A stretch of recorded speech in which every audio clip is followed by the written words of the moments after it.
ce jeudi 21 décembre, suite à la décision favorable de la Cour de justice de l'Union européenne, CJUE, concernant l'approbation de la Super League, le football se trouve à un moment crucial de son histoire. Cependant, la création de cette ligue fermée n'est pas encore assurée. La Super League avait perdu la première bataille, la revanche a été un triomphe pour A22, organisation qui est à l'origine de la création de ce projet dantesque. Le nouveau format est en train de se dessiner et pourrait voir le jour à compter de la saison 2025/2026, d'après la presse espagnole. Toutefois, rien n'est encore officiel, l'UEFA et la FIFA sont tout juste en train de modifier leur compétition et ne vont probablement pas se laisser faire devant la menace de la Super League.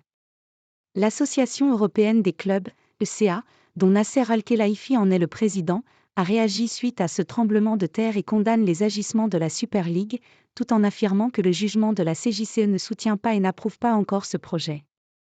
Le football est un contrat social et non un contrat juridique, toutes les parties prenantes reconnues du football européen et mondial, qu'il s'agisse de confédérations, de fédérations, de clubs, de ligues, de joueurs et de supporters, sont plus unies que jamais contre les tentatives de quelques individus cherchant à des agendas personnels visant à saper les fondements mêmes et les principes fondamentaux du football européen, explique l'ECA dans un communiqué publié sur les réseaux sociaux.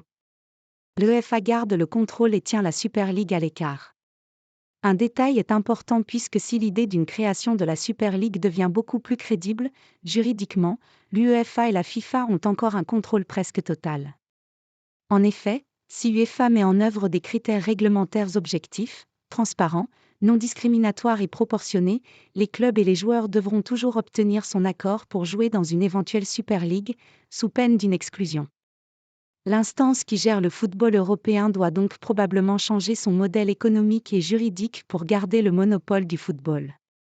Concrètement, cette décision de la CJCE ne signe pas l'avènement de la Super League mais bien un changement majeur pour l'UEFA qui va devoir s'accorder avec le droit européen pour éviter de perdre son contrôle sur le football. La Super League est également un projet qui se veut fermé et exclusif, avec surtout plus de revenus pour une poignée de clubs, comme le Real Madrid et le FC Barcelone, les deux équipes qui portent le projet. Un point qui laisse entendre que la volonté de la Super League de générer toujours plus d'argent est pire que celle de l'UEFA et la FIFA, qui doivent désormais s'assurer que leurs règlements sont rédigés en accord avec le droit européen. C'est ce qu'explique clairement l'avocat en droit du sport Pierre Barthélémy. Ce n'est pas l'avènement de la Super League. Ce n'est pas la fin du monopole UEFA et FIFA. C'est une obligation pour l'UEFA et la FIFA de s'assurer que leurs règlements sont ainsi rédigés qu'ils leur permettent d'exploiter ce monopole.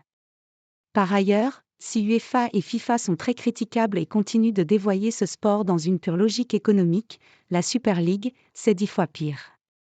C'est la destruction des championnats.